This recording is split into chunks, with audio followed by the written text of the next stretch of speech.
வேட்டையாடி விட்டோம். சிறு தூரம் தான் இருக்கு நம்முடைய நாடு. புறப்படுங்க, நாட்டுக்கு போகலாம். நல்லது மகாராஜா. கானகத்துல வேட்டையாடணும்ல, இப்ப நாங்க தண்ணி அடிக்கணும். என்ன சிங்கம் தண்ணி அடிக்கணுமா? என்ன தண்ணி அடிக்கணும்? கானகத்தில் எங்கேயாவது நீரோட செல்லும். நீரோட சென்று தண்ணீர் தாக தீர்ந்த பிறகு போகலாம். புறப்படுங்க. சரி.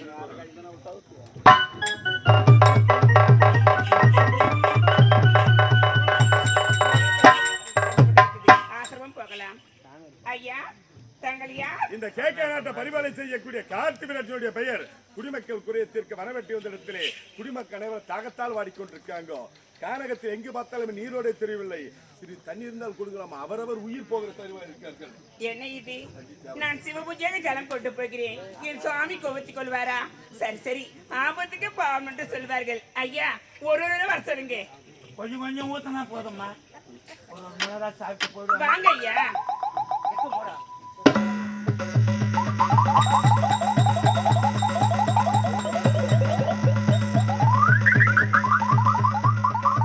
என்ன ஐயா அந்த உதறு உதறது கையே? நீங்க உதறு.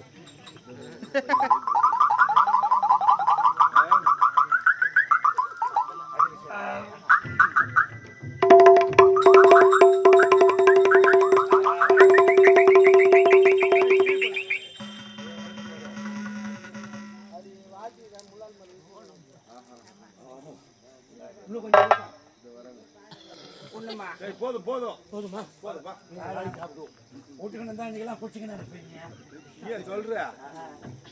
அளவு கிடையாது குடிக்கிறதுக்கு. குடியை கெடுக்கும். குடி பழக்கம் உடல் நலம் கொடுக்கும். நலம் கொடுக்கும். எப்படி இருக்கிறாங்க? நலம் கொடுக்கிறாள். குடிமக்கள் தாகத்தால் வாடிக்கொண்டிருந்தாங்க. தண்ணீர் கொடுத்து அவரவர் உயிர் போகிற தருவாயில் இருந்தார்கள். அவரவர் உயிர் நின்று விட்டது. ஆகையால குடிமக்களுக்கு தண்ணீர் கொடுத்து மிக்க நன்றியமா வருகிறோம் நாங்கள். நில்லு மகாராஜா. தண்ணி சாப்பிட்டா இப்ப பசி எடுக்குது மகாராஜா. கானகத்தில் ஏதப்பா உள்ள சிறு தூரம் தான் இருக்கு நம்முடைய நாடு. நாட்டில் சென்றால் அவரவர் எதை கேட்டாலும் இல்லைன்னு சொல்ல காத்து கொண்டிருக்கிறேன். என்னால ஒரு அடி கூட எடுத்து வைக்க முடியாது. குடிமக்கள் அனைவரும் பசியால் மாடிக்கொண்டால் ஏதாவது அன்னம் இருந்தால் ஐயா, ஆசிரமம் அருகேதான் உள்ளது. அனைவரும் வாருங்கள், ஆசிரமம் போகலாம்.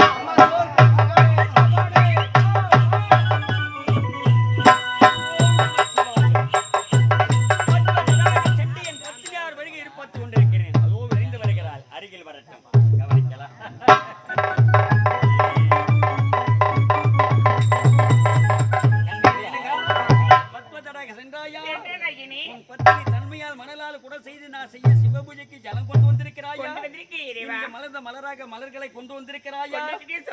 சிவபூஜை ஆரம்பிக்கலாம். சாமி, என்ன நான் தடகம் செல்லவில்லை. சமையலே ஒரு மலைப்பாம்பு கண்டேன். மலைப்பாம்பானது உனக்கு குறுக்கிட்டதா? குறுக்கிட்டது. மனதால் பதியது என்று நினைத்து அது பாறை மீது 3 முறை மோதி உயிரியை விட்டு விட்டது. இறைவா, உன்னை யாரோ சோதித்திருக்கிறார்கள்.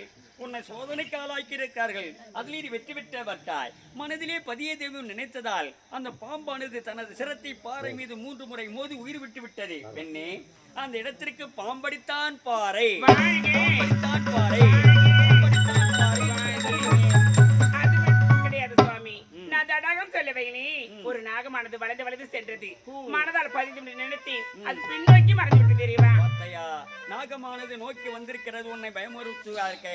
ஏனென்றால் மீண்டும் பின்னித்து நோக்கி வந்து விடுவாய் என்று அதை அறியாமல் தெரியாமல் என்ன செய்தாய்? மனதிலே பதிய தெய்வம் என்று மனது நினைத்ததால் அந்த நாகமானது பின்னோக்கி மறைந்து விட்டது. பெண்ணே, வளைந்து வளைந்து வந்த இடத்திற்கு நாக நதி,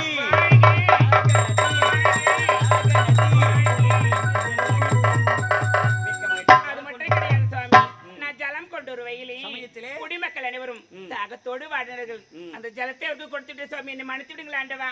ஏனென்றா ஒரு தாய் உள்ளம் அல்லவா? மற்ற பிள்ளைகள் அவதிப்படக்கூடாது. கானகத்திலே தாகத்தால் வாடி வதங்கியிருக்கும் குழந்தைகளுக்கு நம் கணவனுக்கு கொண்டு போற தாகமானது தண்ணியானது சிவபூஜைக்கு உள்ளது தானே. இந்த உயிர்களை காப்பாற்றினால் சிவன் செய்த பொருள் தானே, அருள் தானே என்று எண்ணிக்கொண்டு அத்தனை ஜீவன்களுக்கு கொண்டு வந்த தண்ணியை கொடுத்து உயிரை காப்பாற்றிருக்கிறார். சக்தி, இந்த வகையிலும் பார்த்தாலும் உண்மையிலே தாயின் வகையிலே வந்தவள் தானே. ஒரு மகனை காப்பாற்றக்கூடிய கடமையை உள்ளவள் தானே. உண்மையிலே சிறந்தவள் தான். நல்ல சேவை தான் செய்திருக்கிறார். அது மட்டும் கிடையாது சாமி. சரி, குடிமக்கள் அனைவரும் பசியோடு வாழ்ந்தார்கள். நம்ம ஆசிரமத்துக்கு அழைத்து வந்திருக்கிறேவா? ஆசிரமத்துக்கு அழைத்து வந்திருக்கிறாயா? ஆமா. என்ன இது இவ்வளவு பெரிய படை வருகிறது? சரி, வரட்டு வரட்டு பார்க்கலாம். சாப்பாடா? சாப்பாடு யாரப்பா நீங்க? இந்த கேக்கை நாட்டை பரிமலை செய்யக்கூடிய கார்த்தி விளையாட்டுடைய பெயர் குடிமக்களுக்குரிய வரவேற்று வந்ததிலே குடிமக்கள் அனைவர் தாகத்தால் வாடிக்கொண்டிருந்தாங்க. அம்மையார் தண்ணீர் கொடுத்து தாகத்தை தீர்த்தார்கள். அவரவர் பசியால் வாடிக்கொண்டிருக்காங்க. ஏதாவது அன்னம் இருக்கிறது என்று கேட்டதற்கு அருகாமல் தான் நீங்கள் ஆசிரமம் விரைந்து பாருங்க நடத்தி வந்திருக்கிறார்கள். குடிமக்கள் அனைவரும் பசியால் வாடிக்கொண்டிருக்காங்க. ஏதாவது அன்னம் இருந்தால் 1000 சிரம் 2000 கரம் பெற்றவன் காத்த வீரியே அர்ஜுனன், அழகு பொருந்தியவன் அர்ஜுனன் என்று நாமதேயம். அப்படி இருக்கே கடவுளால் காக்கப்பட்ட அர்ஜுனனானவன் உன் நாட்டு மக்களை பாதுகாக்க வேண்டும் என்னை கொண்டு படையோடு வந்தாய் கானகத்திற்கு. ஆனா உணவு கேட்கிறாய். இந்த கானகத்தில் நானும் என் பத்தினியாரும் தனித்து வாழ்ந்து கொண்டிருக்கிறோம். காட்டில் உள்ள காய் கனி கிழங்கு வகை அல்லவா புசித்து வாழ்ந்து கொண்டிருக்கிறோம். இவ்வளவு பெரிய படைகளுக்கு நம்ம எங்கப்பா போவோம் சாப்பாட்டுக்கு? அப்படியா? சரி, நம்பிக்கையோடு வந்திருக்கிறாய். உன் நம்பிக்கை வீண் போகாதே. உனக்கு வேண்டிய அளவுக்கு உணவு பிடிக்கிற சம்மதம் தானே? சந்தோஷம் தானே? வாங்க சாப்பாட்டுக்கு.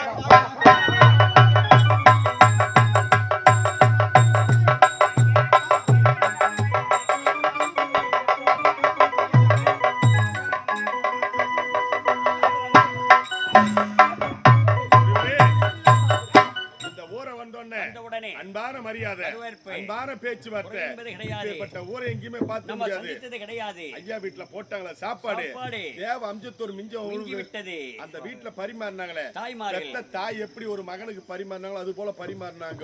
அரிசோ உணவு கொடுத்த ஊர் பொதுமக்கள் அனைவருக்கும் மனமார்ந்த நெஞ்சார்ந்த நன்றி நன்றி நன்றி நன்றி. வணக்கம் வணக்கம் வணக்கம். நாங்க போட்ட சாப்பாடு எப்படி பேர்பட்ட படையில் அழைத்து வந்தேனே, அவரவர் எதை கேட்டாலும் இல்லை என்று சொல்ல அவள் கொடுத்தாயே.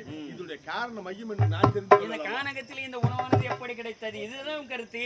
அப்பா சாப்பாட்டுல குறை வச்சு சாமி சாப்பாடு கொடுத்து இவ்வளவு சாப்பாடு உன் மனசுல குறையா போச்சாப்பா? குறை என்ன சொல்லு, நான் நிறைவேற்றுறேன். ரசம் ஒண்டி தனியா வச்சு இனிமே தான் அந்த காலத்தையே மாத்தணும். முதல்ல உன்னை மாத்தணும், இல்ல காலத்தையாவது மாத்தணும். அந்த ரசத்தை கூட எப்படி ஊத்துனாங்க?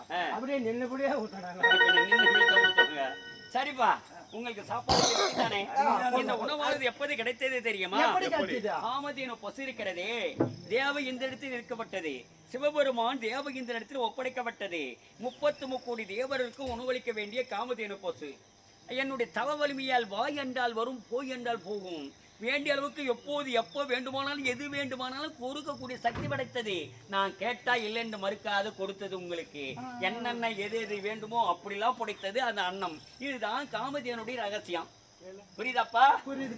இதுதான் என்னுடைய ரகசியம். காமதேனு பசு கொடுத்த உணவு தான் இது. பசி அவரவர் பசி நீங்கி விட்டது. குடிமக்களே விரைந்து வாருங்கள். அவங்க காமதேனு பசுக்குது, நம்ம காட்டு 1000 நொண்டி பசுக்குது. அந்த நொண்டி பசு அவங்கள ஓட்டி அமைச்சிட்டு அந்த காமதேனு பசு நம்ம நாட்டுக்கு எடுத்துன்னு போனா வயக்காம சாப்பிடலாம்ல. அதாவது சாப்பிட்ட வீட்டுக்கு துரோகம் பண்ணக்கூடாது, உண்டக வீட்டுக்கு ரெண்டகம் பண்ணக்கூடாதுன்னு சொல்லுவாங்க. வயிறார சாப்பாடு போட்டாங்களே போய் கேட்கலாமா? தவறு கேட்க கூடாது. வாங்க போலாம். நீங்க நாங்க போய்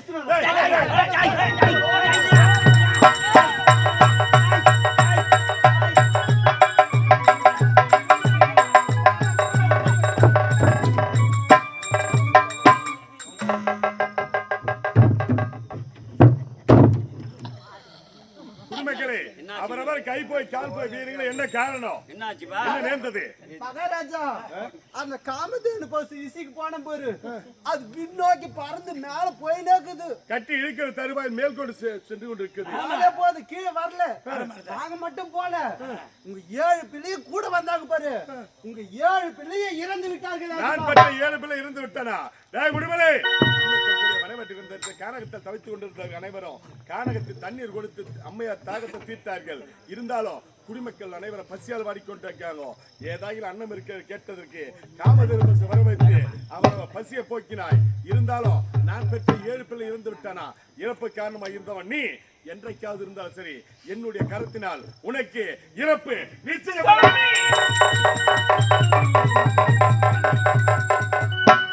அவருடைய சபதம் நம்ம என்ன செய்து விட முடியும்? காரணம் என்ன? தன் மகன்களும் நாட்டு மக்களும் குடிமக்களும் கட்டி இருக்க சமயத்தில் என்ன நோக்கி பறந்து சென்றது. எப்படியாவது தப்பிக்க வேண்டும் என்று கை போனது, கால் போனது, கீழே மீண்டும் மாண்டு மடித்து விட்டார்கள். இதற்கு நாம பொறுப்பு. சரி, ஆகட்டும். மீண்டும் கண்ணி பத்மதராக விருந்து செல்ல வேண்டும். மணலால் கூட செய்ய வேண்டும். நான் செய்ய சிவ பூஜைக்கு ஜல்ல கொண்டு வர வேண்டும். காலம் கோபத்திற்கு சாபத்திற்கு ஆளாவா கண்ணி. ஓ நம சிவாய.